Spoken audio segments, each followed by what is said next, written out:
Okay, then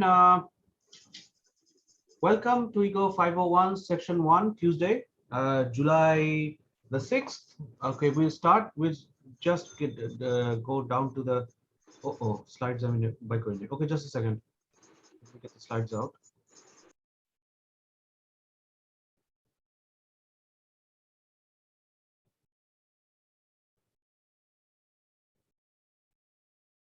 Okay, can you see the slides?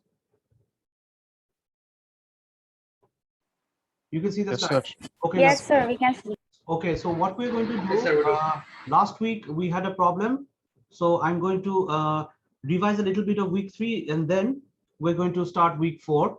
So there's there'll be two slides today, 4A and 4B. So this one is, sir, yes. This is Ali Mohammed Judar. Didn't find any recording of week 3 in your Week 3, I YouTube didn't channel. give the recording. No, that's why I'm repeating it again now, because Okay, week 3 we were disconnected all the time. Okay, sir. Okay, so basically what we did, we said that we're going to use markets as an institution. So when we say markets as an institution, it's a place where buyers and sellers come to exchange. Okay, why do we want to use it in a market? Why would you want to use market as an institution? Because if we do exchanges in a market, that will lead to two advantages. Number one, it will encourage large scale cooperation, and large scale cooperation automatically will lead to more output, and which is beneficial for the entire society or economy. So if I have one skill, I can go to the market and buy a piece of bread from someone who has another skill, takes the money, and he or she buys another thing that they don't have that skill for. So it encourages cooperation and productivity. But the central assumption is that the market that we are looking at has no central coordination. What does central coordination mean? For example, yesterday there was a match between Brazil and Peru, and there was a referee. Didn't the referee play the entire time? Did the referee, was the referee a part of a player of the match? He was, but he was a neutral player. In the sense, what he did, if somebody broke a rule, he corrected them. So when we say there's no central coordination, that means there is no external institution that determines what people, at what prices, at what quantities the market will act. We assume this for the time being, and later on we can break this assumption. So central coordination means external institutions do not influence outcome. For example, BRAC University has certain rules that we all have to follow in a course or during the entire curriculum. Okay, that's a central coordination. The government sometimes fixes a minimum wage. The government sometimes fixes lots of things that may be in our favor, may not be in our favor. We are not looking at that external institution. So the main things are, everybody is rational. Rationality we've defined as very simply that we maximize things we like, minimize things we don't like. So if we're households, we maximize utility, minimize expenditure. If we are firms, we maximize revenue, minimize costs. Now, revenue minus cost is one issue that we will be looking at. Isn't that a net function, revenue minus cost?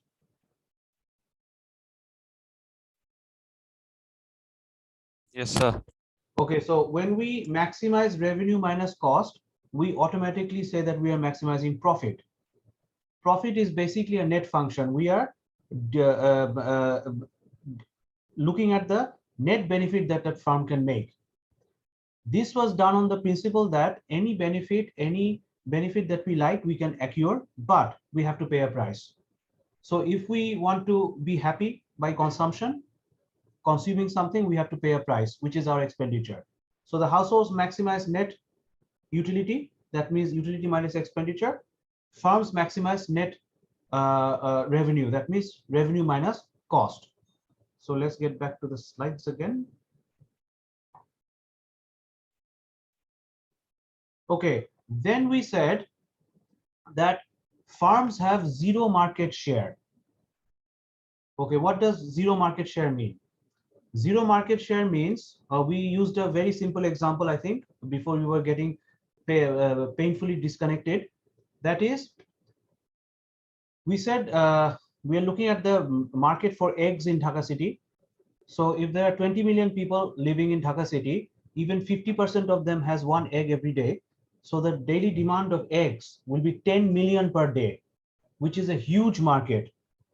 But if we look at this individual sellers and the individual buyers, nobody's sales, nobody's expenditure can influence the market. Do we agree? As an individual seller, how many will I sell? 1,000, 2,000, 5,000 per day. Will that affect the total sales in the Dhaka city egg demand per day? No. How many will I buy? 1,000, 2,000, 5,000. So as a buyer, no matter how much I buy, as a seller, no matter how much I sell, my share is almost zero in the total market transaction. What advantage does that have? Number one, if nobody has a significant market share, nobody is a buyer or a seller can influence the outcome of the market. So what happens? Prices will be determined by supply and demand. Next assumption that we made was no group of firms will be able to coordinate and influence the market. For example, we gave an example that if there are 4 firms and each firm has the same market share, 25%, 25%, 25%, and 25%, then we said that this market will be highly competitive. But that leaves the option that 2 firms, if they join together, they will command 50% of the total market share, and then they can influence the market. So the 2 things are, nobody has any significant market share, whether they can influence the market on their own. Even a group of buyers or a group of sellers, if they get together, they also can't influence the market. So that was the first assumption that we made. Later on, we will be breaking these assumptions. But anyhow, oh, we've mentioned this, no? Net functions, etc. Acha. The next assumption is all the goods are identical. Identical means they are identical in the eyes of the consumer. Now let's see. If we go to an open market and people are selling eggs, do we see the eggs of 2 sellers as different, or we see the eggs as the same commodity? We've gone to an open market, lots of people are selling eggs, or lots of people are selling bananas. As a buyer, do we see the eggs of 2 sellers as different? Yes or no? Do we see the eggs as different? No, sir. Okay, if we don't see the eggs as different, would we offer 2 different prices to the 2 sellers? No. Okay, that's from the buyer's point of view. Now let's look at what the seller's point of view is. I know whatever eggs I'm selling is not at all different from another seller. Okay, can I charge a higher price? If I do, what will happen? All the buyers will go to the other seller, and I will lose all my sales for that day. So when there are many buyers and many sellers, nobody has a market share, nobody can collude as a group, and everybody is selling the same item. Nobody can influence the price, right? As buyers or sellers. Can anybody influence the price then? No, sir. Okay, lovely. Now we are going to break this assumption a little bit. Later on, we're going to look at it in detail. Differentiated goods, what's that? Differentiated goods does not mean they're different. Like it's not that we're comparing a pair of glasses with a pair of shoes.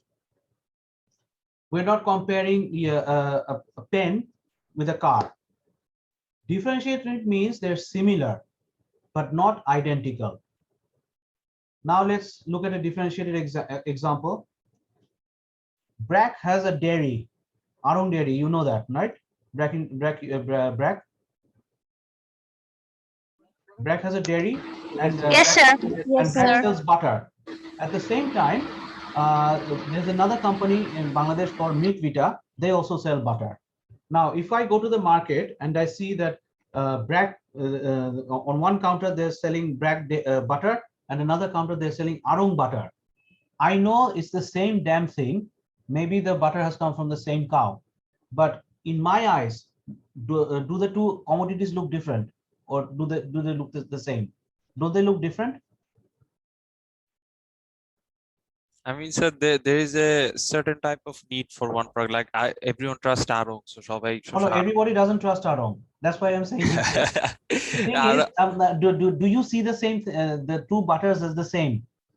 Sir, there might be price difference. No, price difference comes later, but as a buyer, do you see them as the same? So what about No, quality sir. difference, sir? Huh? Sir, quality difference. Okay, any difference that do you see them as the same thing, like that eggs? If eggs are sold on an open market, you all the eggs look the same to you. But if the eggs were sold like, say, Bragg eggs and say another dairy is Pran eggs, will they be the same to you? They won't be the same. So this is not an open market, I think. No, if we are branding the two eggs, or if we are branding the two butters, one as Bragg butter and another as Milk Vita butter, will they look the same to you as a buyer? No, sir. No. No. Some people will say that one one butter is better than the other for whatever reason. It could be quality. It could be your family has always trusted one brand. So from childhood, you're used to that brand. So in any way, when you see the same item as differently, then you will be prepared to pay two different prices. The sellers also know this. That means one seller can increase the price of their commodity and not lose their market share. Let me give you another example how this can happen. The neighborhood grocery shop. Compare the neighborhood grocery shop with, say, a supermarket. Isn't the lots of commodities of the neighborhood grocery shop more expensive? A little bit, say 10% more than if you went to a super shop? Yes, sir. Okay, so the person who's selling the in a neighborhood grocery, that person knows very well that as a buyer, for me, I'm going to like convenience. It's not possible for me to go to the super shop all the time and buy things. So some basic stuff I will definitely buy from my neighborhood grocery shop. In that case, doesn't the neighborhood grocery shop enjoy a little bit of market power within the neighborhood, sorry? Yes, sir. So in that case, Assalamualaikum, sir. yes, what's your problem? Sir, I have sent you in Facebook group a request, sir. You have not accepted. What's your name? Sir, What's your name? sir Humaira Kabir is my When did you Facebook send? group When name. did you Sir, send? my name is Fatima Akhtar. I have sent in next previous week, sir. Previous week, okay, I'll check it then. In previous week, sir. Did I ask you for your details? I've sent you request, sir. No, request is one thing, but did I ask you whether you belong to this class? Did I ask you for your student ID? In that was my first class, sir. That day there was very network problem. No, you asked me, you sent me a request in the messenger. Did I ask you for your student ID? Please check your messenger inbox first. I probably asked you for your student ID, you haven't answered. Have you checked your messenger inbox? You haven't. Okay, check it and then we'll get back to you, okay? Okay, so where were we?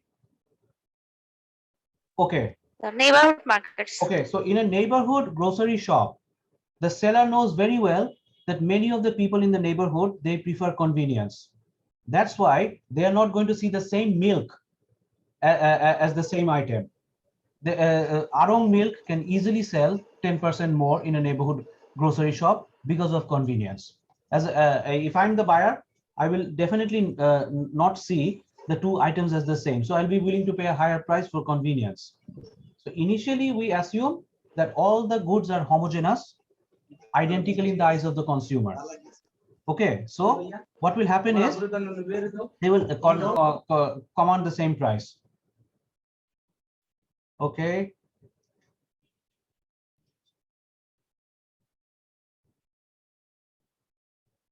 Okay, symmetric and asymmetric information. I'll repeat this two times. Symmetric information means the buyer and the seller both have the same set of information about the quality, same set of information as the quality of the about the quality of the product. If we are selling a high-end mobile phone, I as a seller know that I'm selling a high-end mobile phone. You as a buyer also know that you're going to buy a high-end mobile phone. So if a high-end mobile phone, those who can't hear me, don't worry, I'll make the videos available. If your network is poor, I'm sorry, but I'll make the videos available. Okay, can you go to a shop and say offer 10,000 taka for an iPhone when you know that it's a genuine iPhone? No, sir. You can't, because the seller knows that he's selling a genuine iPhone, and so if you offer him a 10,000 taka, he's not going to sell it to you.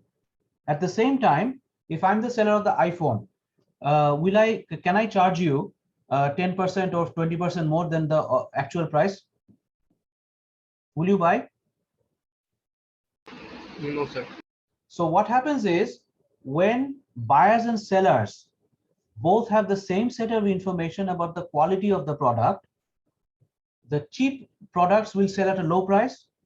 Expensive products will definitely sell at a high price. Do we agree on this? Yes, sir. Yes, sir. Yes, sir. So this is the initial assumption that we make, that information is symmetric. So both buyers and sellers have the same set of information about the quality of the product. Okay. Now, what happens if it's asymmetric? That means either buyers know more than the sellers, or sellers know more than the buyers. Okay. For example, in a second-hand car market, who knows more about the quality of the product, the seller or the buyer? The seller. Okay, so if the seller knows more about the product, then if you're a buyer, what will you do? There's two products here. One is a good quality, one is a bad quality. You do not know which one is good, which one is bad. So if you have to offer a price, won't you offer an average price? Say the good quality is 100 taka, the bad quality is 50 taka. So won't you offer a price somewhere in between 50 and 100? Yes, sir. So let's assume that you offer 100 taka. So the good quality product is 150, you know, the bad quality is 50, but you don't know whether it's a good or bad quality. So you offer 100 taka as an average price. Now I'm the seller. I know whether I'm selling a good product or a bad product because I have that information. Okay. So what happens is, if I'm selling a 150 taka product, will I be able to sell on this market if this is the price that is going to sustain? Will I be able to sell on the market? No, sir. You don't have any incentive. I have no incentive. So what will happen if buyers cannot distinguish which is a really good product and which is a bad product? They will offer an average price. Whatever that average price is, the average price will definitely be in favor of the low quality product. So slowly, if this persists in a market, good quality products will be wiped out, only bad quality products will sell. This is known as the lemons market. We will not be looking at it now, but we will be looking at it later. So initially we assume that information is symmetric. So good quality products will sell at a high price. Bad quality products will sell at a low price.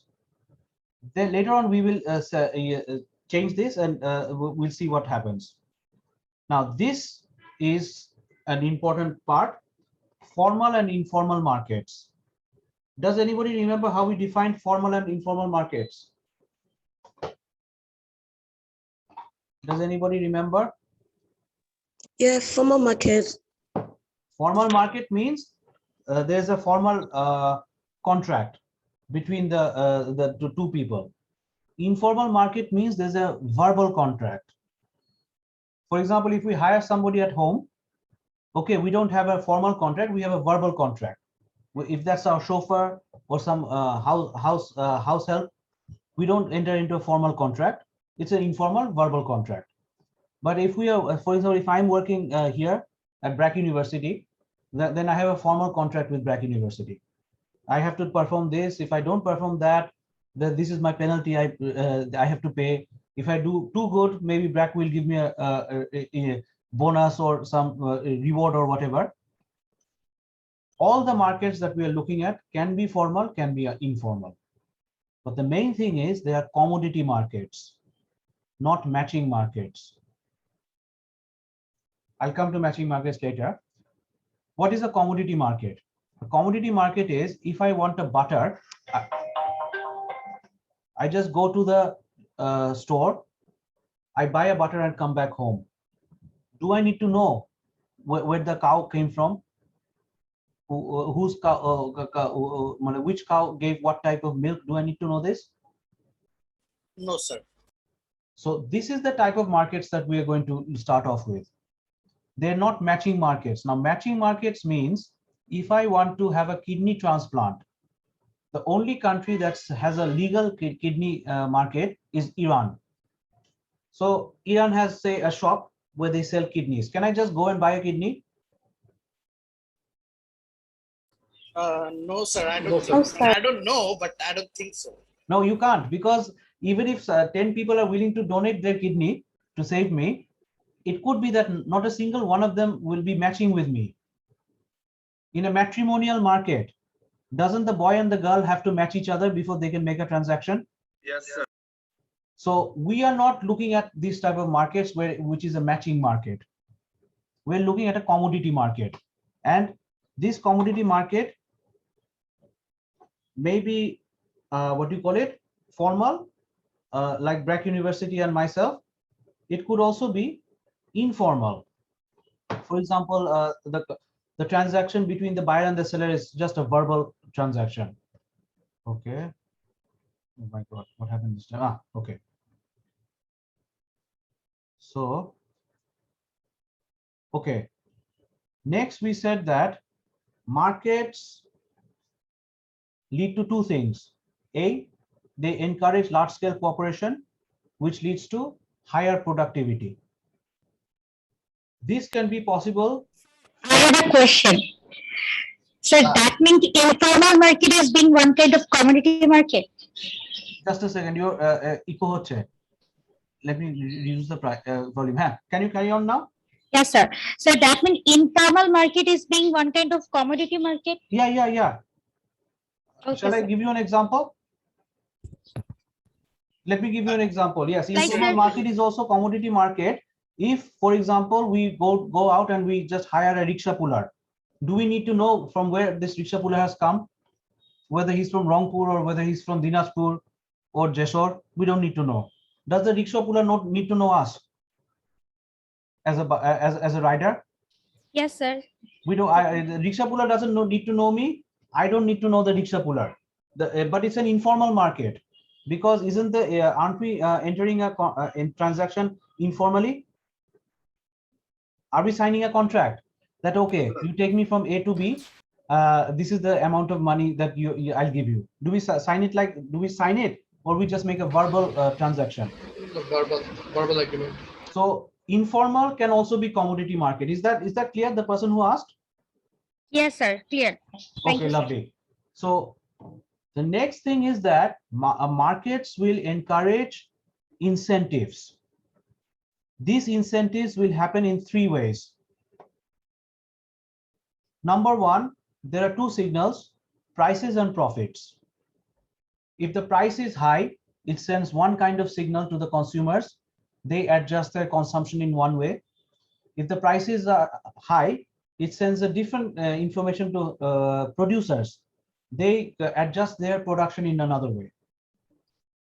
Profits is basically for the firms, that when the profit is high, firms know what commodities households actually value. So depending on that, capital moves to places where profits go. So this thing is not being influenced by any government decision, or in your case, the BRAC University is not influencing this decision. These are just signals on the market, prices and profits. They automatically lead to some kind of resource allocation, don't they? Depending on what the price is, depending on what the level of profits are, aren't they? Aren't these two signals automatically leading to some kind of resource allocation? Yes or no? Sorry, sir. I had a bit of network problem. I missed your earlier explanation. Or if you've missed it, okay. Thing is that if the prices are high, that leads to one kind of resource allocation from consumers, that leads to another resource allocation by the farms. Do we agree on this one? Yes. Okay, so if the price is set in the market independently, this is done through no central coordination. Profits are also like that. The profits send a signal to the farms that which commodities households value. Depending on that, farms decide what to produce and what not to produce. So profits and prices are the two main signals that lead to incentives and also to productivity and coordination. There's another one. This is the different. That is property rights. What does property rights means? Property rights means if I know that I can keep whatever I earn, then I will have an incentive to work 2 hours more on the market. Do we agree on this?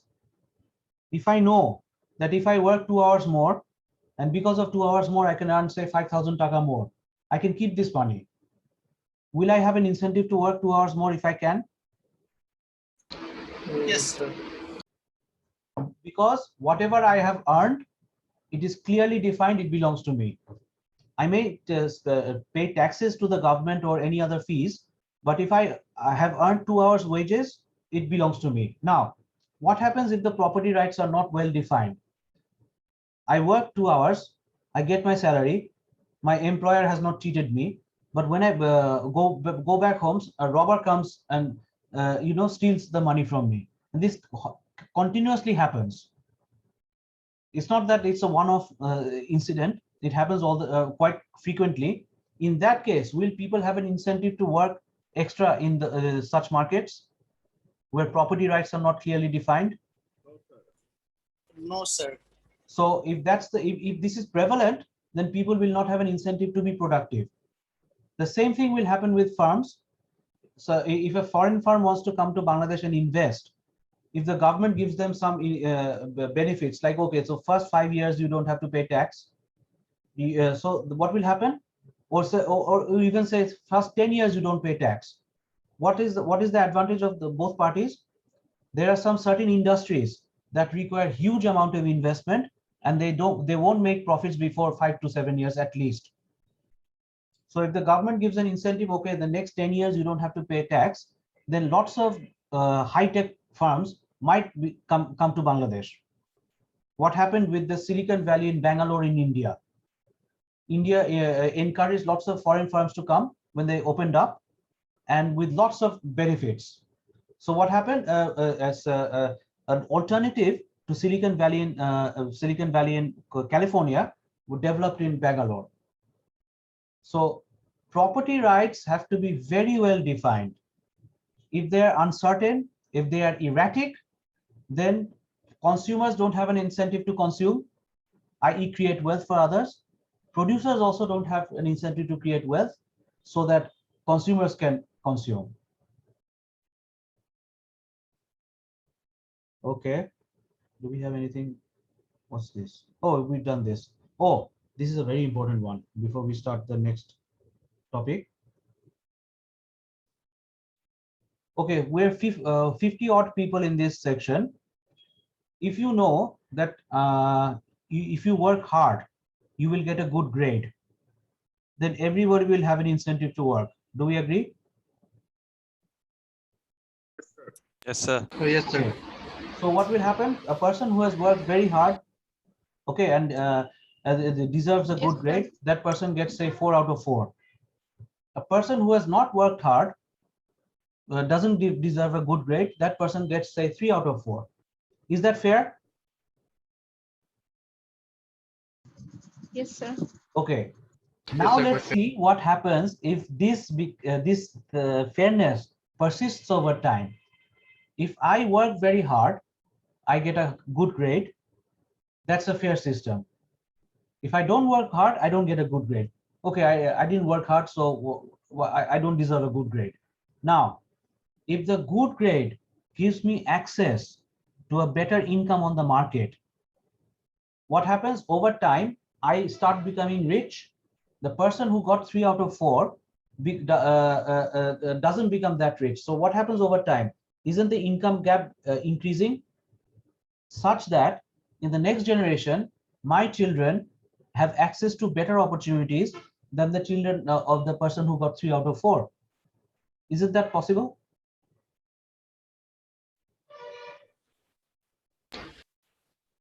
Yes, sir. This is just an example, and this is possible because the person who got a good grade will definitely have access to a better income, a better facilities of the market. So what happens? Their children will have access to better facilities than the person who got 3 out of 4. So although we are saying that incentives are very important, over time, incentives and productivity can lead to inequality in a society. We are not going to address this, but this is very important to know that every society is unequal. The question is, how much inequality will a society tolerate? If a society is extremely unequal, that leads to 2 things. Either you have a police state or you have a revolution. Isn't that? Do we agree on this? If a society is highly unequal, okay, the rich are extremely rich, extremely powerful, and the poor are extremely poor. They don't have any power at all. In this society, won't be there will be 2 things. Either it will be a police state or it's on the brink of a revolution, right? If you look at the Russian Revolution, yes, the Chinese Revolution, the French Revolution, all these revolutions were an outcry against inequality in the society. So we are not going to look at this.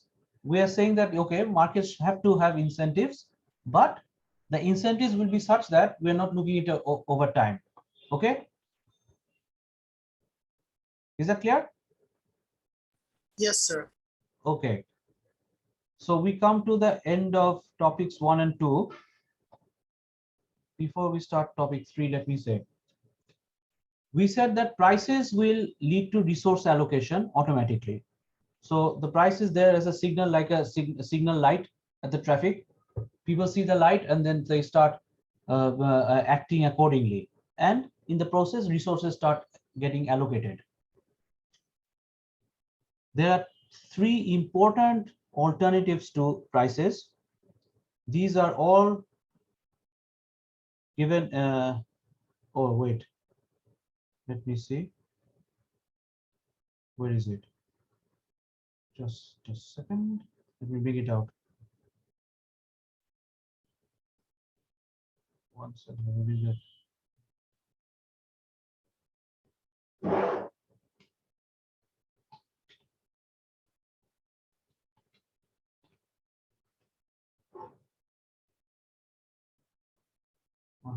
This is not it.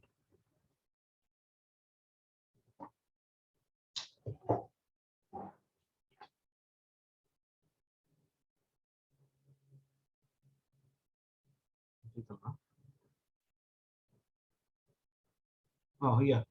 Okay. Yes, this is it. Okay. So, oh, you can't see. What are you seeing on the screen? Are you seeing me or some slides? We're seeing Sir, you. you. Oh, you're seeing me. You. Oh, okay, okay. Then there's 3 ways through which resources can be allocated bypassing the price system. What does that mean? A good will be transacted, but there's no price on it. We're not using price as a signal. Okay. Let's assume that Bangladesh has reached the final of the Asia Cup cricket. and we are not interested in who's on the in the final against Bangladesh, whether that's India, Pakistan, Sri Lanka, or Afghanistan. It can be any one of these countries. So Bangladesh is in the final. The final is going to be played in Dhaka. The capacity of the stadium is 25,000.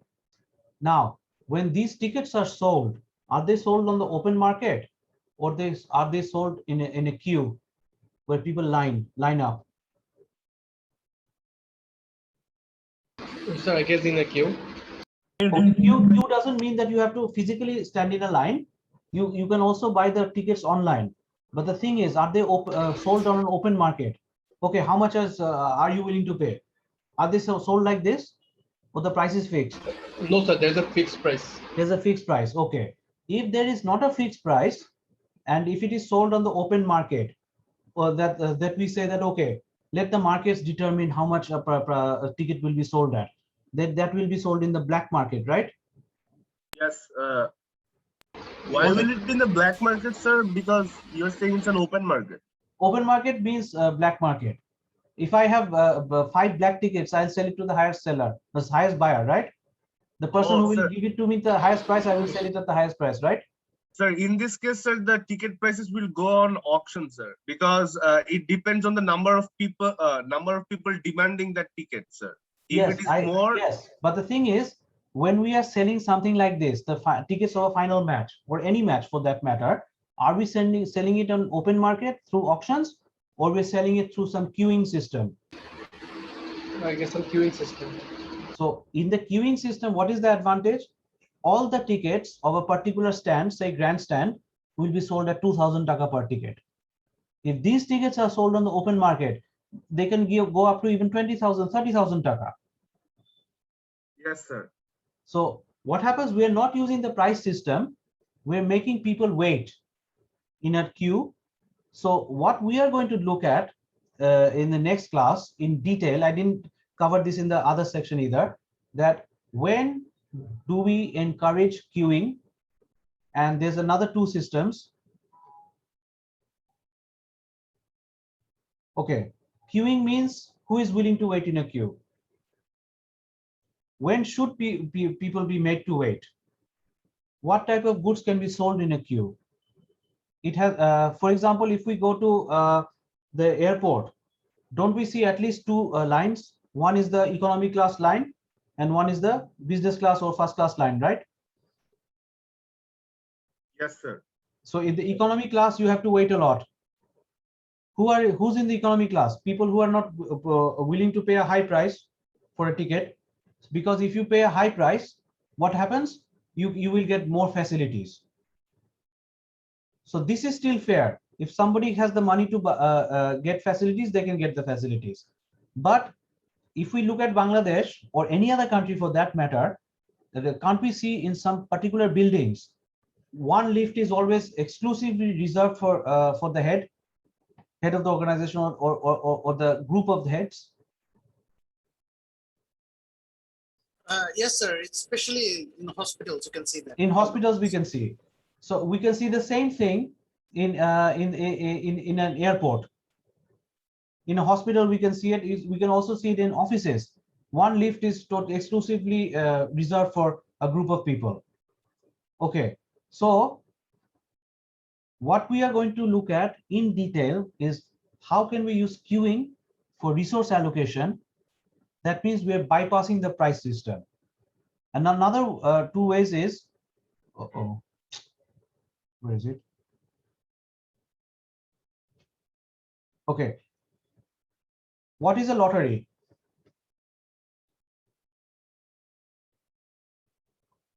How many goods are transacted in a lottery?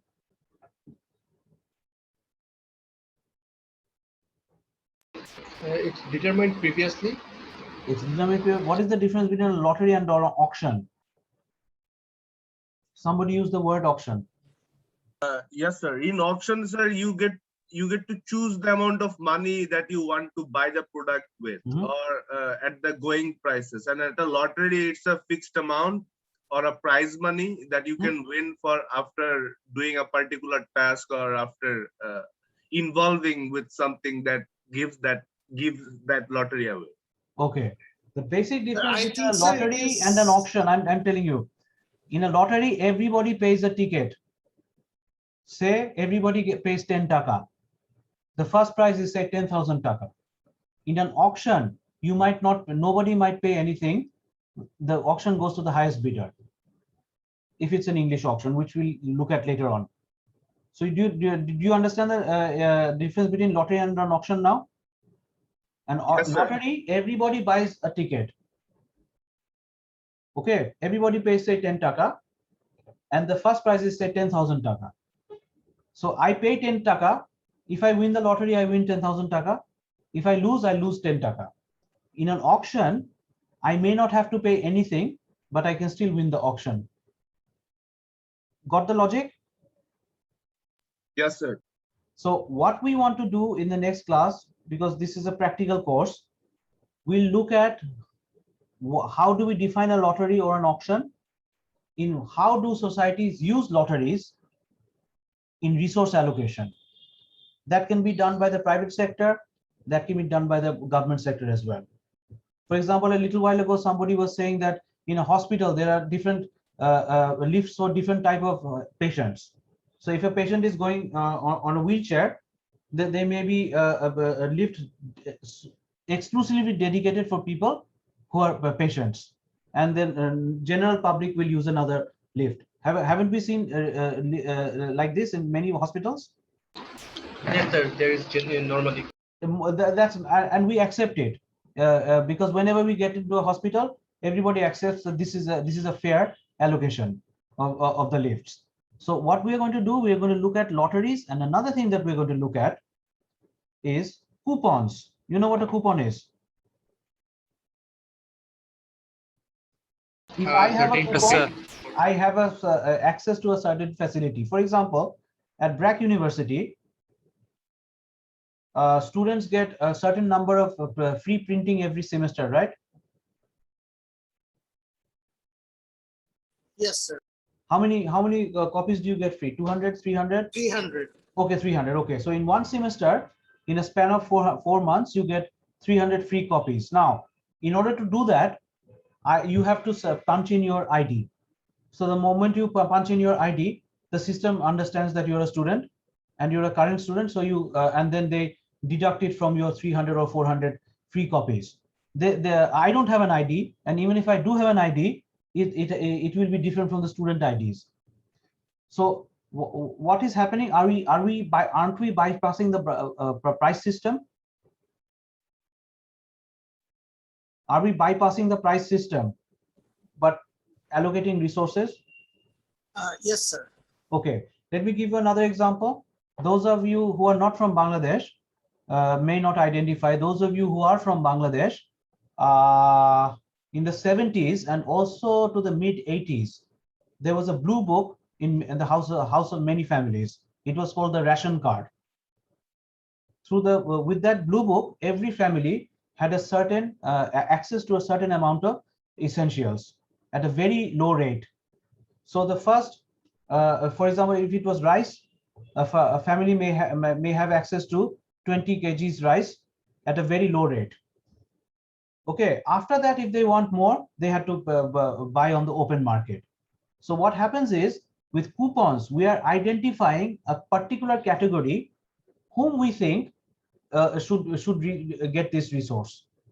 So if we can identify that person, okay, or that group of people, then we can give the resource to them, bypassing the price system. Otherwise, what will happen? If I have money, I get access to that rice, and another person who doesn't have money doesn't get access to that essential item. Got the logic? Yes, sir. So this I'm going to this. In fact, this will be the beginning of the next week. I said that to the other section as well. That we'll look at queues, how we use queues. We'll look at lotteries and auctions. I forgot to mention auctions, and we'll look at coupons. Okay, so this brings us to the end of part 1. Next part we do reading graphs. Okay, so what I can do, I can end this I'm logging out and coming back in. Is that okay? Yes, sir. Because I'm doing this because last week we got disconnected very frequently. So if I log out now, at least we have this video saved. Okay. Sure, sir. Okay. Okay, so I'm logging out and coming back in.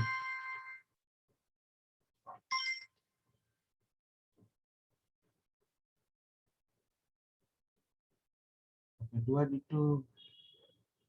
Oh, I don't need to leave the meeting. I can start another one, right?